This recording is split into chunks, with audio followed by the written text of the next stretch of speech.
My name is Emily Johnston, 34 years old, and I never thought I'd find myself standing on the shoulder of a rural highway in the pouring rain, watching my husband's car disappear into the distance. All because I refused to sign away my grandmother's house, my only inheritance and security in this unpredictable world. Looking back, I can see now that moment wasn't the end of my story, but the beginning of reclaiming my life. Before I continue, if you're watching this right now, let me know where you're tuning in from and hit that subscribe button to join me on this journey of rediscovery. I grew up in a middle-class family in Portland, Oregon. My childhood was relatively normal until my parents divorced when I was 12. That's when my grandmother stepped in and became my rock. While my parents were sorting through their own issues, I spent weekends and summers at her modest 2-bedroom house on Maple Street. It wasn't fancy, but it was always filled with the smell of cinnamon rolls and unconditional love. My grandmother taught me that education was freedom, so I worked hard in school and eventually earned my teaching degree. I became an elementary school teacher, specializing in 3rd grade. There's something magical about 8-year-olds. They're curious about everything, but haven't yet developed the self-consciousness that comes with adolescence. Every day in my classroom felt meaningful, even if my bank account didn't always reflect the importance of the work. I met Jack Harris at my college roommate's wedding 5 years ago. He was charming, confident, and seemed genuinely interested in my passion for education. Jack worked as a real estate agent and had an ambitious vision for his future in property development. Our connection was immediate, and our relationship progressed quickly.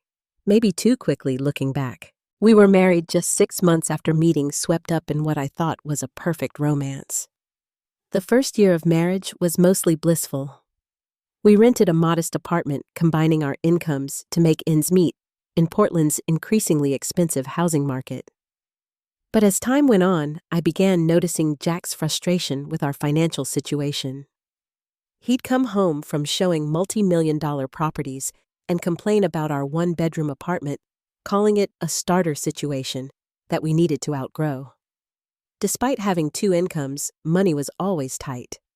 Jack had expensive tastes, insisting on designer clothes for work because appearance matters in real estate. He leased a luxury car for the same reason, while I drove the same reliable Honda I'd had since college. I tried to be supportive, understanding that his career involved projecting success, but I couldn't help worrying about our mounting credit card debt. During our 3rd year of marriage, my grandmother's health began declining. I spent as much time as possible at her house helping with medications and housekeeping. Jack was initially supportive, even accompanying me on visits occasionally. But as her condition worsened, he started complaining about how much time I spent away from home. My grandmother's house became my sanctuary during this difficult time. It wasn't impressive by real estate standards, just a 1950s bungalow with worn hardwood floors and vintage wallpaper in the kitchen.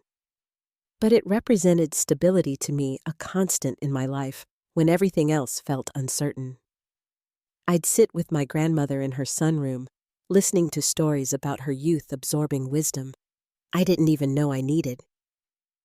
When she passed away last year, I was devastated. The funeral was small but meaningful, attended by former students she'd taught during her own teaching career, neighbors who'd known her for decades, and a handful of family members. Jack stood beside me, his arm around my shoulders in a gesture that felt supportive at the time.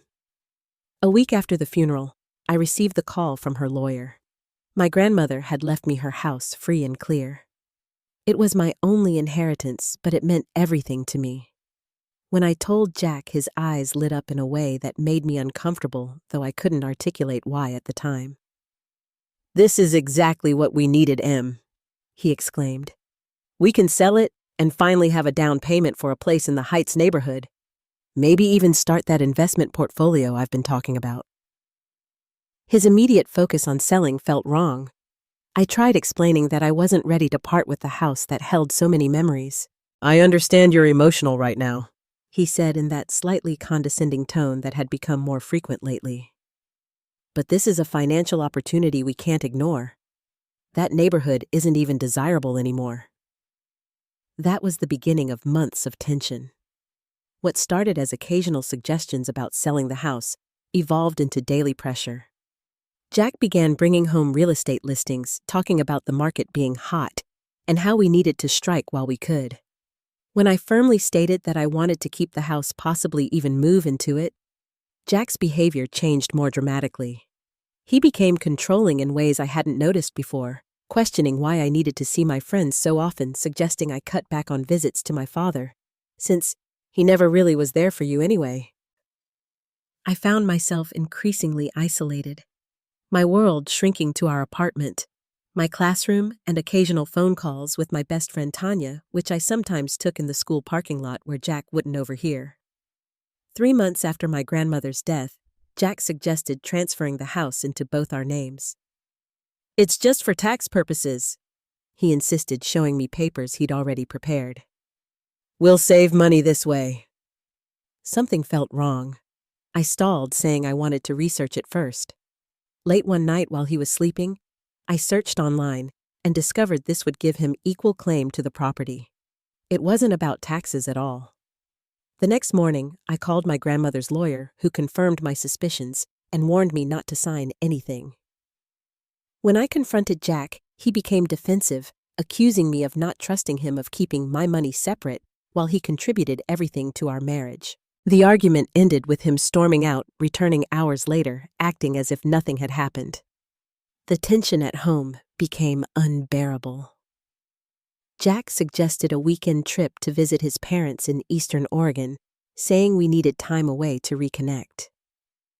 Hoping to salvage our relationship, I agreed, unaware that this decision would change everything. The morning of our trip, Jack was unusually particular about our departure time and route. Instead of taking the main highway, he insisted on scenic back roads that would make the journey part of the experience. I was packing a small overnight bag when I noticed him sliding a folder into his briefcase. "What's that?" I asked. "Just some papers for a property I'm showing next week," he replied too quickly. "Thought I might review them if you nap during the drive."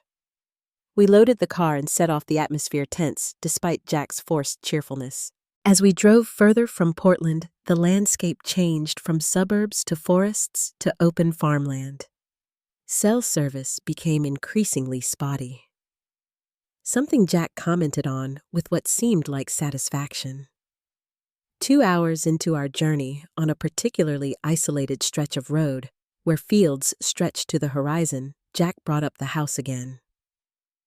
"I've been thinking about your grandmother's place," he began casually. "I know you're attached to it, but be realistic. You're never going to live there again. We need to think about our future." "I've told you how I feel," I said, staring out the window. "That house means more to me than money." "Everything's about money, Emily," he snapped, his pleasant facade cracking. "Your teacher's salary barely covers your car payment. Without me, you'd be struggling." His words stung, but something had shifted in me over the preceding weeks. I was tired of shrinking myself to avoid his disapproval. "I managed before we met, and I'll manage now," I replied. "The house stays in my name." Jack's knuckles whitened on the steering wheel. Then, with alarming calmness, he pulled over onto the gravel shoulder. He reached into the back seat for his briefcase, extracted the folder I'd seen earlier, and slapped it on my lap. "Sign the transfer papers. Now." I stared at him, this stranger wearing my husband's face. "No. I'm not driving another mile until you sign." "Then we'll sit here all day." The silence stretched between us, heavy with unspoken threats. Thunder rumbled in the distance as storm clouds gathered, matching the darkness of the moment. "Last chance, Emily. Sign the papers or find your own way back." I looked down at the papers, then at the desolate road stretching in both directions. No houses visible, no passing cars. My phone showed a single bar of service. Rain began spattering the windshield, In that moment, I saw our entire marriage with painful clarity. This wasn't about the house, it was about control. If I gave in now, I would never stop giving in. No, Jack, I won't sign. Without a word, he reached across me, opened my door, and gave me a hard shove. I stumbled out, barely keeping my balance on the gravel shoulder. Before I could process what was happening, he threw my purse after me and slammed the door. The engine roared as he pulled away, tires spitting gravel. I stood frozen in disbelief, watching my husband's car shrink into the distance, leaving me alone on an unknown road as rain began falling in earnest. Reality hit me in waves. I was miles from anywhere with only my purse in a gathering storm. My phone showed 20% battery and minimal service. I tried calling Jack, but it went straight to voicemail. I tried calling a taxi service, but couldn't even connect. The rain intensified, soaking through my light jacket. I started walking in the direction we'd been heading, hoping to reach a town or gas station. Every car that approached gave me a surge of hope, but they all sped past drivers, perhaps wary of a bedraggled woman on a rural road. After an hour of walking, my clothes were soaked through, and my hope was fading with my phone battery. When headlights approached from behind, I barely bothered to turn, expecting another disappointment. But this vehicle slowed its tires, crunching on the gravel as it stopped beside me. An elderly couple peered out from a weathered pickup truck, concern evident on their faces. "You all right, dear?" the woman called through her open window. My composure broke. Through tears and shivers, I explained my situation, editing out the humiliating details. "Car trouble, and my husband went for help but hasn't come back." The couple exchanged knowing glances. "In this rain with no jacket and left you behind," the man said skeptically. "That don't sound right." Something in their kindness cracked my facade. "He left me here because I wouldn't sign over my grandmother's house." I admitted, tears mixing with raindrops on my face. They insisted I get in, cranking up the truck's heater as the woman wrapped a plaid blanket around my shoulders. They introduced themselves as Earl and Marge, married 52 years farmers from the next county over. "We're heading to Miller's Junction," Earl explained. "Not much there, but there's a diner where you can get warm and maybe call someone." The 15-minute drive was filled with gentle conversation that carefully avoided judgment, but made it clear they understood more than I was saying. When we arrived at a small roadside diner, they refused my attempt to pay them for the ride. "Just promise you'll think real careful about what kind of man leaves his wife stranded in the rain," Marge said, patting my hand. "That tells you everything you need to know." Inside the diner, a waitress named Sarah took one look at my dripping clothes and distressed face and immediately brought me hot coffee. When I tried explaining why I needed to use their phone, my voice broke. "My husband left me on the side of the road because I wouldn't sign over my inheritance to him." I said the words, sounding surreal as I spoke them. Sarah's expression changed from sympathy to something fiercer. "Let me call my brother Mike. He runs the garage in town and might be able to help you get back to wherever you need to go." As I sipped the coffee wrapped in a borrowed blanket in a vinyl booth, the weight of what had happened began sinking in. My husband had abandoned me on a deserted road to punish me for not complying with his demands. What kind of marriage was that? What kind of love? By the time Sarah's brother arrived, I had moved beyond shock into a strange, calm clarity. Mike was tall with kind eyes and grease-stained hands that suggested he'd left work to come directly. He didn't ask invasive questions, just offered practical help. "Sarah says you need to get back to Portland. I've got a delivery heading that way tomorrow morning. But for tonight, you're welcome to stay with Sarah. Unless there's someone you want us to call." I thought about Jack's parents, who we'd been on our way to visit. About my father, who lived 3 states away. About friends I'd gradually lost touch with over the years of my marriage. The realization of how isolated I'd become hit me with crushing force. "I don't think there's anyone," I whispered, the magnitude of my situation overwhelming me in that fluorescent-lit diner as the storm raged outside. I spent that night on Sarah's pull-out sofa, borrowing her sweatpants and t-shirt while my clothes tumbled in the dryer. Sleep came in fitful bursts, interrupted by replays of Jack driving away and imagined scenarios of what would happen next. Morning brought no messages or missed calls from Jack, just a hollow feeling in my chest. When I finally tried calling him, it went straight to voicemail. I sent a text asking where he was and if he was coming back for me. His response came an hour later. "When you're ready to be reasonable about the house, let me know. I'm giving you time to reconsider your priorities." I stared at those words, reading them over and over. He wasn't concerned about my safety or whereabouts. He was continuing his manipulation from a distance, expecting me to break down and call begging for rescue, promising compliance. Sarah found me sitting at her kitchen table, staring at my phone. When she asked if I was okay, the whole story poured out details I hadn't even told Earl and Marge. The controlling behavior that had increased over time. The isolation from friends and family. The financial pressure. The house that had become his obsession. "Honey," Sarah said gently after listening, "that's not just a bad fight. That's abuse." "But he's never hit me," I protested weakly. "Neither did my ex. He just controlled every aspect of my life until I couldn't recognize myself anymore.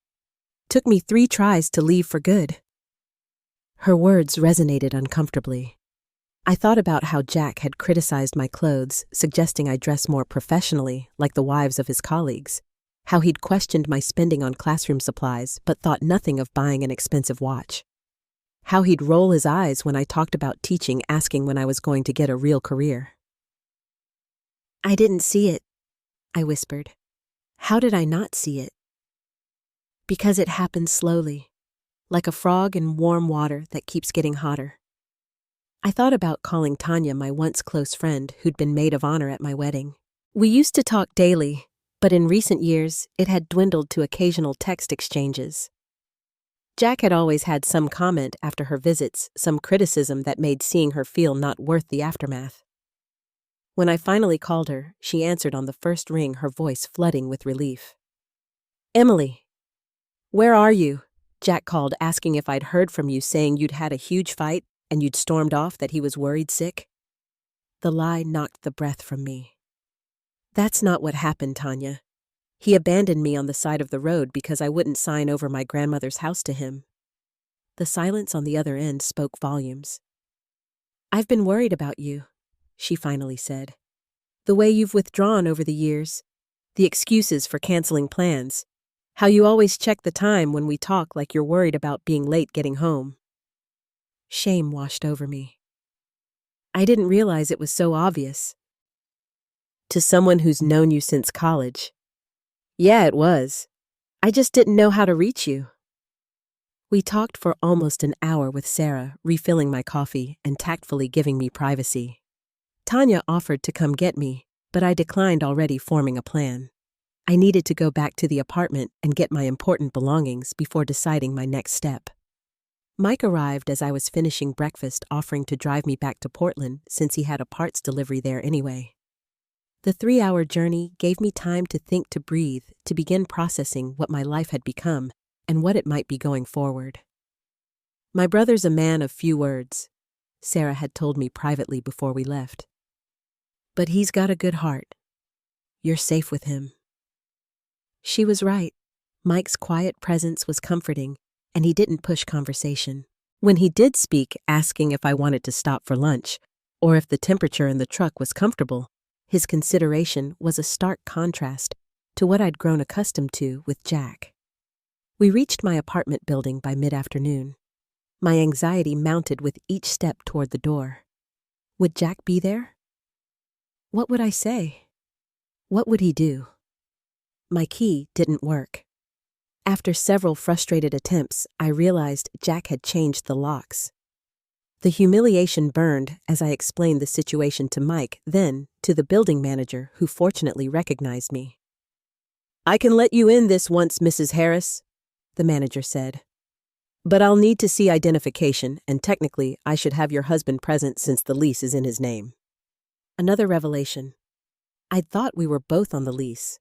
I showed my driver's license, holding my breath until he nodded and used his master key. The apartment was eerily neat, Jack's presence evident in the lack of dirty dishes or laundry that typically accumulated when he was home alone.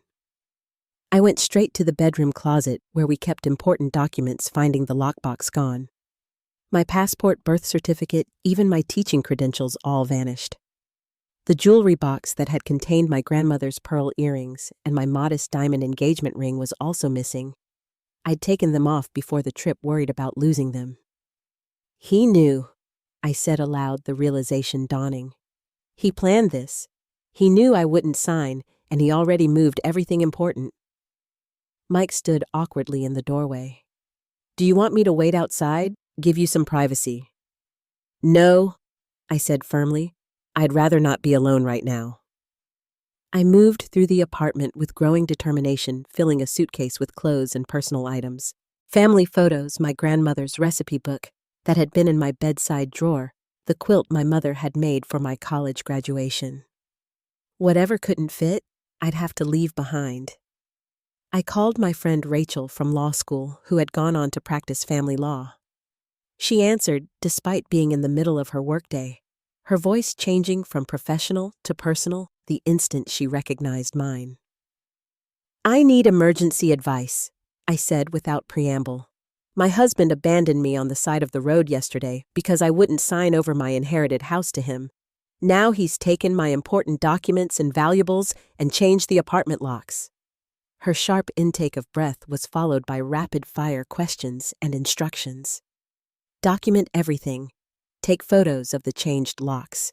Save all text messages. Don't contact him directly again if possible. And most importantly, secure my grandmother's house immediately. If he's this focused on getting the property, we can't rule out him trying to access it, she warned. Go there as soon as possible and make sure it's secure. I'll start drafting emergency papers this afternoon. Looking around at what had been my home for the past 4 years, I felt strangely detached. The furniture we'd chosen together, the art on the walls, none of it seemed important anymore. Mike helped carry my suitcase and boxes to his truck. Neither of us spoke about the elephant in the room, the possibility of Jack returning while we were there. It was only when we were driving away that I let out the breath I'd been holding. Could you take me to my grandmother's house? I asked. It's in the Selwood neighborhood. As we drove across town, I watched Portland's familiar landscapes with new eyes, feeling both like a stranger and like I was returning home all at once. Stepping into my grandmother's house was like entering a time capsule. Everything remained exactly as it had been when she passed, preserved in suspended animation. Her reading glasses still sat on the side table next to her favorite armchair, a bookmark protruding from a mystery novel. The wall calendar in the kitchen still displayed last year's date, her neat handwriting noting a doctor's appointment that she never lived to attend. I moved through the rooms, trailing my fingers over familiar surfaces, inhaling the lingering scent of her lavender sachets and lemon furniture polish. Despite the circumstances that had brought me here, a sense of peace settled over me. This was where I belonged. Mike helped bring in my belongings, setting them carefully in the living room. Place needs a bit of attention, he observed, nodding toward a dripping kitchen faucet. But it's got good bones. They built houses right in this era. After he left, promising to check on me tomorrow, I wandered through each room, reacquainting myself with the house that was now mine. In my grandmother's bedroom, I opened her closet, still filled with neatly hung clothes and labeled shoeboxes. On the high shelf, a stack of leather-bound journals caught my attention. I'd known my grandmother kept journals, but I'd never read them, respecting her privacy even after her death. Now, feeling connected to her across time, I carefully took down the most recent volume and opened it. The pages revealed a woman I'd known all my life, but had never fully understood. She wrote about her garden, her neighbors, her worries about my parents' divorce and its effect on me. And to my surprise, she wrote about her own difficult marriage to my grandfather, who had died when I was too young to remember him. Arthur continues to insist we sell the house and move into that terrible apartment building, she'd written in an entry from 1977. He says we can't afford the upkeep, but I know he's gambling again. This house is my security, the only thing that's truly mine. I will not surrender it no matter how he rages. I sat on the edge of her bed, stunned by the parallel to my own situation. My grandmother, my gentle, soft-spoken grandmother, had faced the same battle decades ago. And she had stood firm.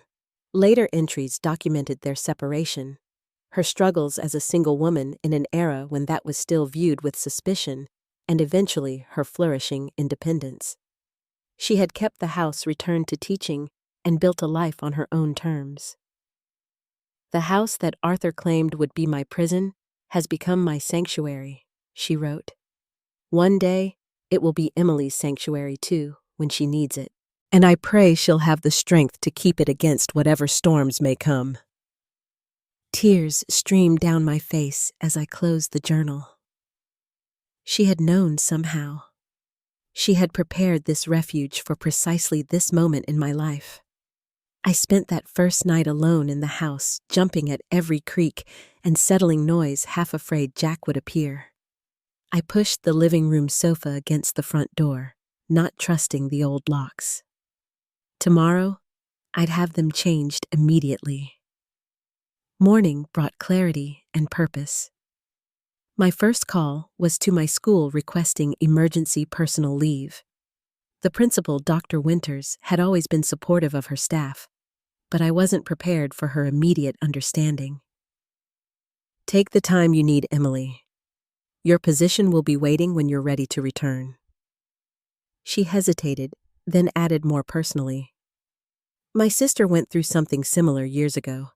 If you need resources or just someone to talk to, my door is always open. I next called a locksmith who arrived by noon. As he worked on the doors, I made an appointment with Rachel, who had already begun preparing legal documents to protect my interests. Bring any financial records you can access, she advised.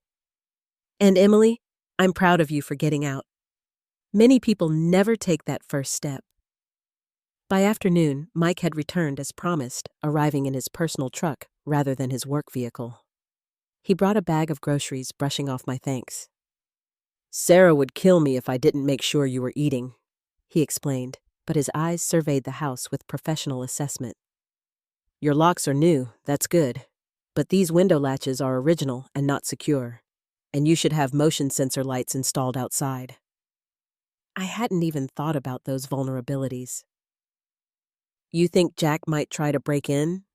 Mike's expression was carefully neutral. I think when people show you who they are in a crisis, believe them. Let me help secure this place properly. Over the next few days, Mike installed new window locks, motion detector lights, and a video doorbell system that connected to my phone. I insisted on paying him for the materials, but he refused payment for his labor, saying gruffly that helping neighbors was just what people should do. I spent hours sorting through my grandmother's papers, finding her will insurance documents and property records. Everything was meticulously organized, as if she'd wanted to ensure I would have no difficulties.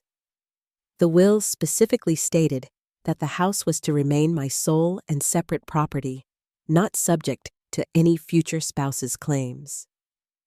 She really did think of everything, I told Sarah, who had come by with homemade casseroles and moral support. Sounds like she knew what you might face one day, Sarah replied. Women from that generation often did. They just didn't talk about it openly like we can now. With new locks, security measures, and legal preparations in place, I began to feel safe for the first time in days. I slept without pushing furniture against the door, though I still kept my phone close, the security app open beside me. I reconnected with neighbors who had known my grandmother for decades. Mrs. Rodriguez from next door brought over fresh tomatoes from her garden and stayed for tea, sharing stories about how my grandmother had taught her English when she first moved to the neighborhood. Mr. Peterson from across the street offered to help with yard work, remembering how my grandmother had taken in his mail and fed his cat during his late wife's lengthy hospitalizations. I was discovering that I wasn't alone, after all. There was a community here, connections, that had been waiting for me to claim them. On the third night in my grandmother's house, I slept deeply for the first time, not waking until sunlight streamed through the curtains. I felt rested, clear-headed, and strangely peaceful. Whatever came next, I knew I could face it. 3 days after Jack abandoned me on the roadside, I was in the kitchen making tea when the security app on my phone chimed. The video feed showed Jack standing on the front porch, his finger on the doorbell. My heart raced, but I forced myself to breathe steadily, remembering Rachel's advice about staying calm and documenting everything. I approached the door cautiously, keeping it chained, as I opened it just wide enough to see him. Jack stood there in his carefully pressed shirt and designer jeans, looking like the charming real estate agent who'd first swept me off my feet. His smile seemed genuine concerned, even until you noticed it didn't reach his eyes. "Emily, thank God," he said, his voice honeyed with relief. "I've been so worried. Why haven't you been answering my calls?" The audacity was breathtaking. "You abandoned me on the side of the road in a rainstorm, Jack. What did you expect me to do?" His expression shifted seamlessly to contrition. "I know, and I feel terrible about that. I was just so frustrated and upset. We both said things we didn't mean." "I didn't say anything. I just refused to sign over my grandmother's house." His smile tightened almost imperceptibly. "Can I come in? We should talk about this privately, not on the doorstep." "No," I said firmly, surprising both of us with my resolve. "I don't feel comfortable with that." Annoyance flickered across his face before he masked it. "Emily, you're my wife. This is ridiculous. I drove all the way here to make things right." After stealing my important documents and changing the locks on our apartment, I countered, grateful for the chain between us as his expression darkened. "I didn't steal anything. Those are our documents in our home. My passport has only my name on it, so does my teaching license, and my grandmother's jewelry." Jack's facade cracked further. "You're blowing this out of proportion. I was angry you were unreasonable, but we can move past this." He lowered his voice to the intimate tone that had once made me feel special. "Just let me in, Em. We'll talk this through." I felt a strange detachment observing this performance from the outside. How had I never noticed the calculation behind his charm, the way his affection was always contingent on my compliance? "I've spoken with a lawyer, Jack. I'm filing for a restraining order based on your abandonment and the theft of my personal property." His entire demeanor changed in an instant, charm vanishing into rage. "You ungrateful bitch! After everything I've done for you, you'd be nothing without me." "I was someone before I met you," I said quietly. "And I'm someone now." He slammed his palm against the door, making me jump back. "This isn't over. That house should be half mine. We're married. Everything is supposed to be shared." "Not inheritance, and not a marriage where one person abandons the other for saying no." His face contorted with fury as he realized the chain wasn't giving way. "You'll regret this, Emily. When you're struggling to pay bills on your pathetic teacher's salary, when this dump starts falling apart around you, you'll wish you had been smarter." "Goodbye, Jack," I said, closing the door despite his continued threats. My hands shook as I locked it, but my resolve didn't waver. Through the security camera, I watched him pace on the porch, punching numbers into his phone. My cell rang moments later, but I didn't answer. Finally, he stormed to his car, slamming the door hard enough to rock the vehicle before screeching away from the curb. I called Rachel immediately, describing the encounter in detail. She promised to expedite the restraining order filing and suggested I stay with someone else for a few days. "I'm not leaving," I told her firmly. "This is my home, and I won't be driven from it." Instead, I called Mike, whose number Sarah had given me, just in case. He arrived within 30 minutes, concern evident in his hurried movements. "I saw the whole thing on the security camera replay," he said, checking the door and windows methodically. "You handled it well, but he's escalating. Do you have someone who can stay with you tonight?" I shook my head. Most of my close friends have drifted away over the years. I didn't need to explain why. Mike had heard enough of my story to understand. He hesitated, then offered, "I can sleep on your sofa if that wouldn't make you uncomfortable. Just until we're sure he's not coming back tonight." The relief I felt at not having to face the night alone was overwhelming. "Are you sure? Don't you have work tomorrow?" "Nothing that can't wait," he said simply. "Sarah would never forgive me if I left you alone after that."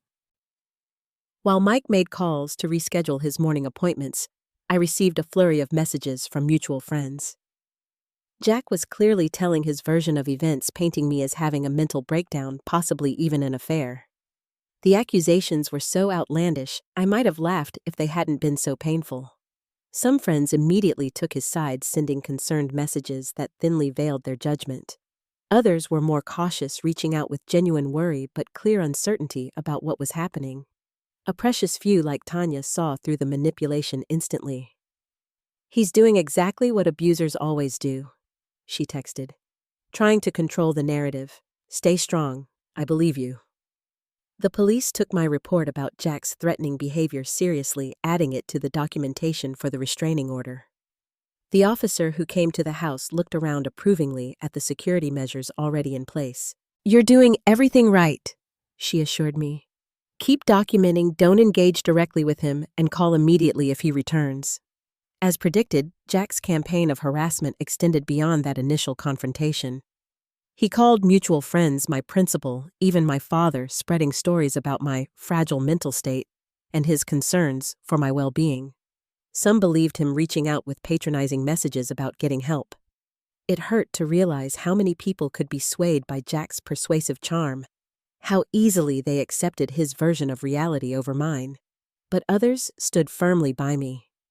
Dr. Winters called personally to assure me my job was secure regardless of the concerned calls she'd received about my fitness to teach. My father, though distant, knew me well enough to be skeptical of Jack's sudden worry. "You've always had a level head, Emily," he said during our brief call. "If you say this man is trouble, I believe you." Jack's financial warfare began simultaneously with his social campaign. Credit card declined, notifications flooded my phone as he removed me from our joint accounts. Our shared cell phone plan was terminated, insurance coverage canceled. Fortunately, I had withdrawn enough cash before leaving the apartment to tide me over until I could set up new accounts. Rachel helped me establish separate banking and begin the process of disentangling our finances. The discovery of Jack's hidden debts was shocking, but not entirely surprising. His need for status symbols had always outpaced our income. "You're actually in a better position than many women in your situation," Rachel observed during one of our meetings. "The house is unquestionably yours free and clear, and with your teaching position, you have stable income. He can't starve you out." The restraining order was granted 2 weeks after Jack abandoned me, based on the documented threats and harassment. When he was served with the papers, his response was immediate and predictable, showing up at my school during lunch period, causing such a scene that the school resource officer had to escort him from the property. That violation resulted in his arrest, a development that brought me no joy, but did provide temporary relief. He was released on bail with strict instructions not to contact me, but the incident strengthened my resolve. This man had never loved me, not really. He had loved what I could provide, what he could mold me into being. As difficult as each day was, I was rediscovering the person I had been before Jack, and catching glimpses of who I might become after him. 2 weeks after being abandoned on that lonely road, I returned to my classroom. The familiar environment of alphabet charts and student artwork felt like a lifeline to normalcy. My third graders were curious about my absence, but easily satisfied with a simple explanation about grown-up problems that had needed my attention. Dr. Winters had arranged for the school counselor to be available to my class, concerned that the students might sense my emotional turmoil. But children are remarkably resilient and accepting.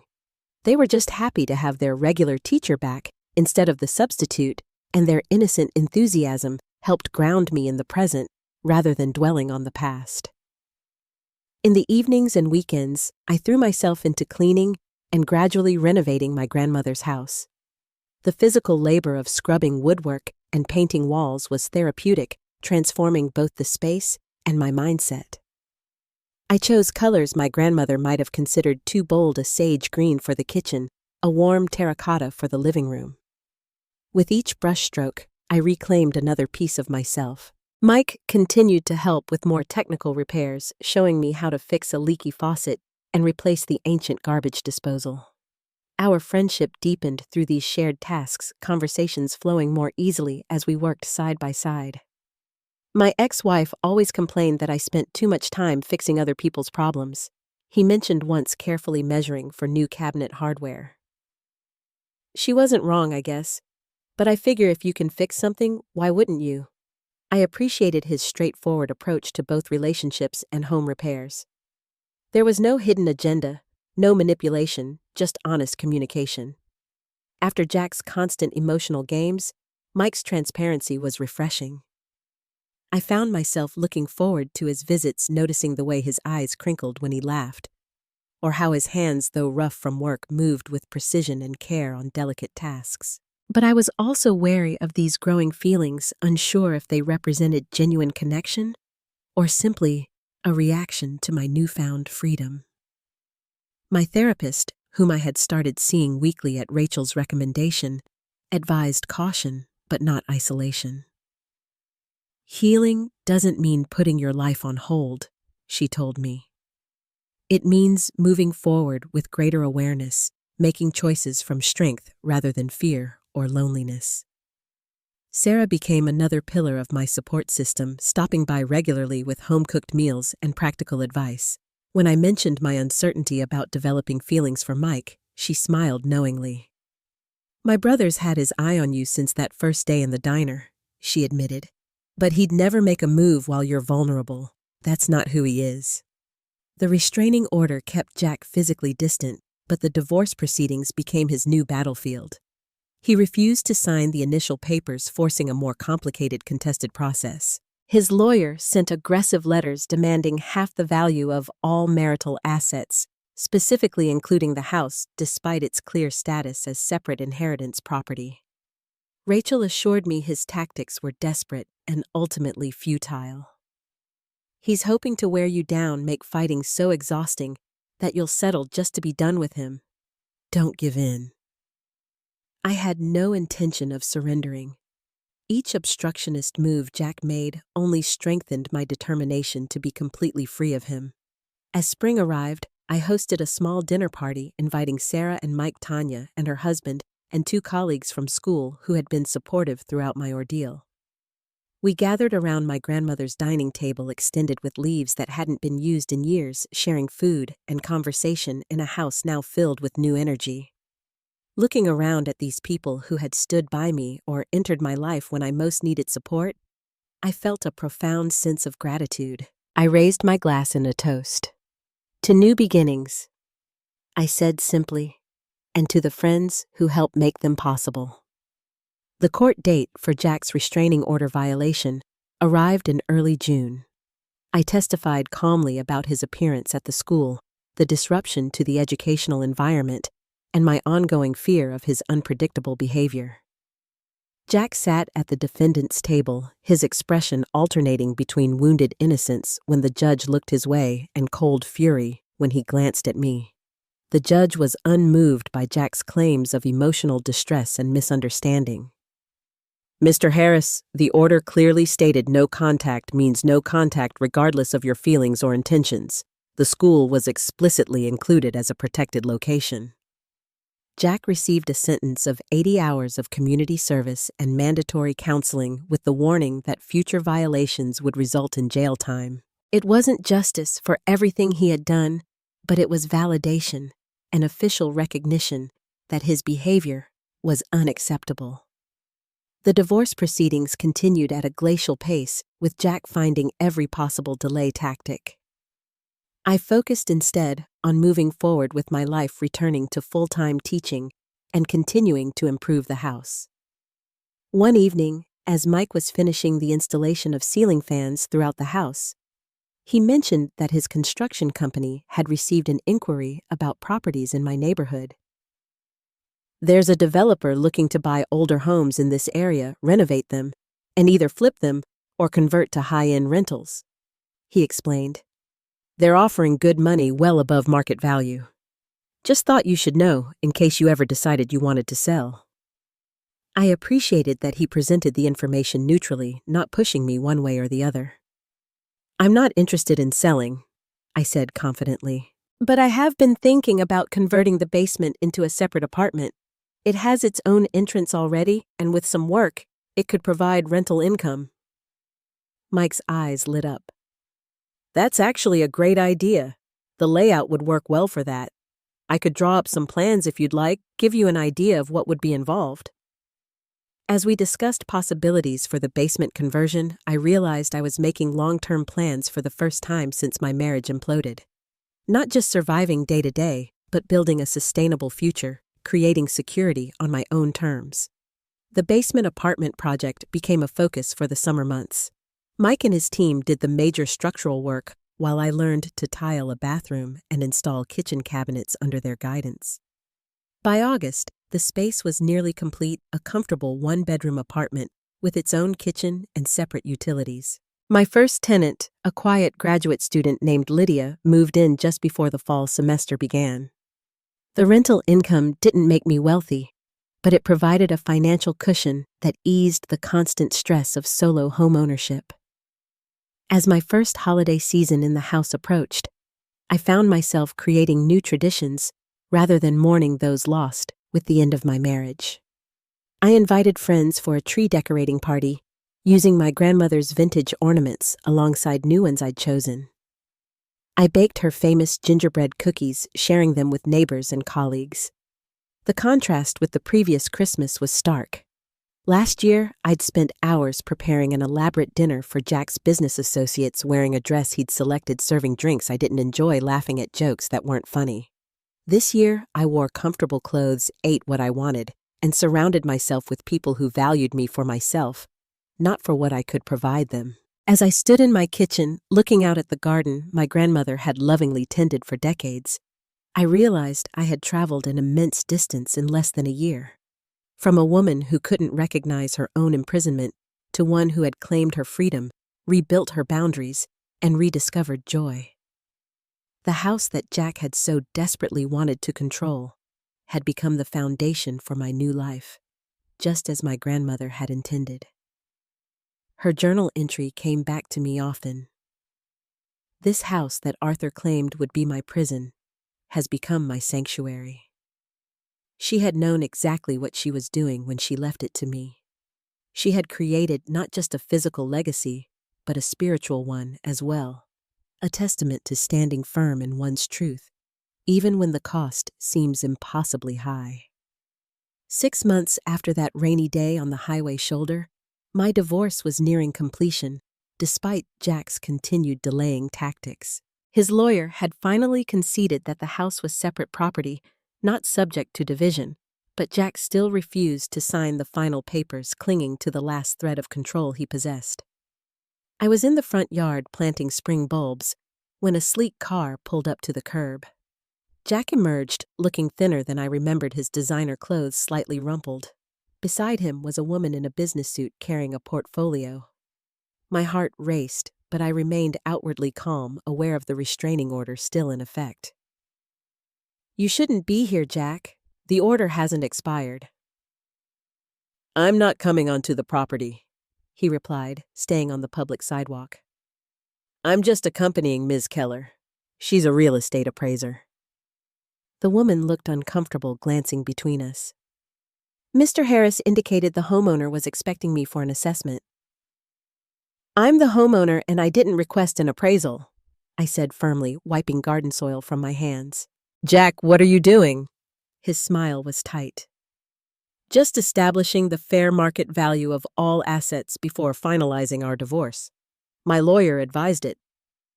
Before I could respond, a truck pulled into my driveway loaded with lumber and supplies for the back deck we were rebuilding. Mike stepped out immediately, assessing the situation. Another worker exited the passenger side, a young man named Dan, who had been helping with larger projects. "Everything okay, Emily?" Mike asked, positioning himself subtly between me and the sidewalk where Jack stood. Jack's eyes narrowed, taking in Mike's protective stance and our obvious familiarity. "I see you didn't waste any time," he said acidly. "Is this why you were so eager to end our marriage?" "You ended our marriage when you abandoned me on the highway," I replied calmly. "Ms. Keller, I'm sorry you were misled, but there's no appraisal happening today." The appraiser looked mortified, quickly retreating to the car. Jack remained his gaze moving from me to Mike to the house behind us. "You've done work on it," he observed.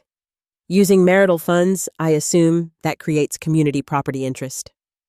"All improvements were made after our separation with my separate funds," I countered, grateful for Rachel's advice to keep meticulous records of all expenses. Jack's facade cracked further. "You think you've won, don't you? Living in your grandmother's precious house already replaced me with some handyman." Mike stiffened beside me, but maintained his silence, recognizing that this was my battle. "There was never a competition, Jack.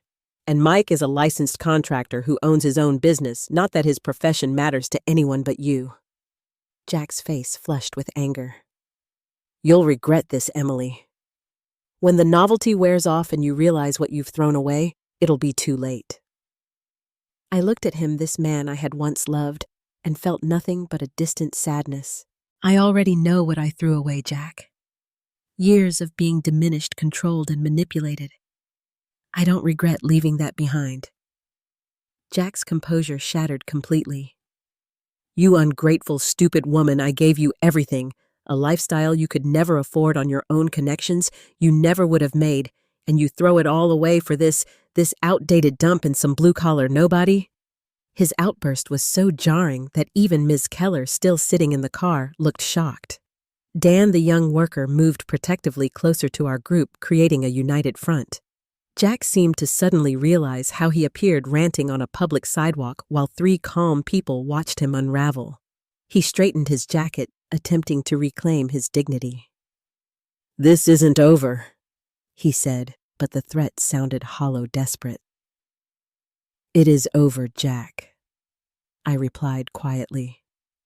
"It was over the moment you drove away and left me on that road. Everything since then has just been paperwork." He stared at me for a long moment, perhaps seeing for the first time the woman I had become, rather than the compliant wife he thought he knew. Without another word, he returned to his car and drove away, the appraiser looking visibly relieved. When they were gone, I released a shaky breath. "I'm sorry you had to witness that," I told Mike and Dan. "Don't apologize for him," Mike said firmly. "Ever." We returned to the deck project, the physical work grounding me after the emotional confrontation. By evening, when the day's construction was complete, I felt steadier, more certain than ever that I was on the right path. Mike lingered after Dan left, helping clean up the last of the construction debris. As we stood admiring the half-completed deck in the golden evening light, he seemed uncharacteristically nervous. "Emily," he began, then stopped, rubbing the back of his neck. "I was wondering if you might want to have dinner sometime. Not here, not working on the house, just dinner. The 2 of us." I smiled, touched by his careful approach. "Are you asking me on a date, Mike?" "I am," he admitted. "But I understand if it's too soon or if you're not interested in that way." I considered his question seriously, appreciating that he expected a thoughtful response rather than an automatic yes. "It's not too soon," I said finally. "I've had time to think about what I want and what's healthy for me, and I'd like to have dinner with you very much." His smile was worth the months of pain that had brought me to this moment. We arranged to meet the following evening at a small Italian restaurant in the neighborhood, a proper first date unconnected to house repairs or crisis management. 2 weeks later, the final divorce decree arrived by certified mail.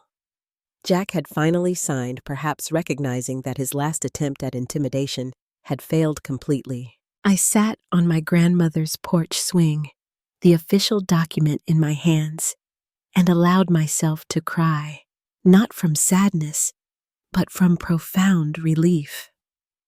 The tears washed away the last residue of fear and constraint, leaving me lighter, freer. That evening, I hosted a small housewarming party, officially celebrating my new beginning. Friends filled the rooms with conversation and laughter. Tanya brought champagne, Sarah contributed her famous lasagna, and Mike arrived with a handmade wooden sign for the front porch that read simply, Emily's Place. As I looked around at these people who had supported me through the darkest time of my life, I was struck by how much richer my world had become since losing what I had once thought was everything. The basement apartment was thriving with Lydia as a tenant. My teaching career was more fulfilling than ever with a recent offer to lead curriculum development for the next school year. And my relationship with Mike was developing slowly, thoughtfully built on mutual respect and genuine care. My grandmother's journal sat on my bedside table, open to the entry I had read almost every night during the difficult months. Sometimes losing what you thought you wanted makes room for what you truly need. She had been right. The road that began with abandonment had led me home, not just to this house with its history and memories, but to myself, to the woman I was always meant to be. Later that evening, as the party wound down, and only Mike remained helping with the last of the cleanup, I found myself sharing this thought. When Jack left me on that highway, I thought my world was ending. I told him, putting away the last of the clean glasses. I couldn't imagine how I would survive that kind of betrayal and cruelty. But standing here now, I can see it was actually the first day of a better life. Mike nodded, understanding in his eyes. Sometimes the worst moments break us open to possibilities we couldn't see before. Exactly, I agreed. I learned that security isn't about having someone take care of you. It's about knowing you can take care of yourself no matter what happens. And knowing there are people who'll stand with you not because they want something from you, but just because they care, Mike added quietly. I looked around at my grandmother's house now, truly mine in every sense, transformed by my own hands and choices. The painful journey had been worth every step to reach this place of peace and authenticity. I'm not saying I'm grateful it happened, I clarified. But I am grateful for who I've become because of it. For the strength I didn't know I had until it was tested. As Mike left that evening with plans to return for brunch the next day, I stood on the porch, watching him go, feeling none of the dependency or anxiety that had characterized my relationship with Jack. This was something different, something healthier. A connection between equals, each whole and complete on their own, choosing to share rather than possess. My grandmother's house stood solid around me, its walls holding generations of resilience and wisdom. The home Jack had dismissed as an outdated dump had become the foundation for a life he could never have imagined for me, one built on self-respect and authentic connections rather than appearances and control. The woman who had once been abandoned on a rainy roadside had found her way not just to shelter, but to true belonging, to a life defined by her own choices rather than someone else's demands. Have you ever had to stand your ground against someone who tried to control or manipulate you? What gave you the strength to hold firm? If you found this story meaningful, please hit that like button and subscribe to hear more journeys of resilience and self-discovery. And remember, sometimes what feels like an ending is actually the first step toward the life you were always meant to live. Thank you for listening to my story, and I wish you the courage to honor your own worth in every relationship you build.